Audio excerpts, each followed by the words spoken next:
15 नदियों के किनारे बसे प्रमुख नगर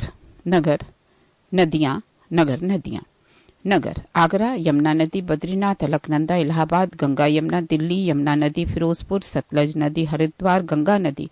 कानपुर गंगा नदी, कुरनूल तुंगभद्रा नदी, सोकोवा घाट ब्रह्मपुत्र नदी, पटना गंगा नदी, श्रीनगर झेलम नदी, सूरत ताप्ती नदी, विजयवाड़ा कृष्णा नदी, पंढरपुर भीमा नदी, बरेली रामगंगा नदी, ओरछा बेतवा नदी, उज्जैन क्षिप्रा नदी,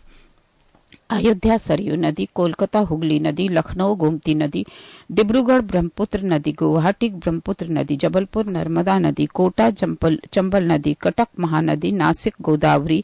नदी, संबलपुर महानदी, श्रीरंगपट्टनम कावेरी नदी, वाराणसी गंगा नदी, लुधियाना सतलज नदी, हैदराबाद मूसी नदी, मथुरा यमुना नदी, जमशेदपुर स्वर्णरेखा नदी, अहमदाबाद साबरमती नदी।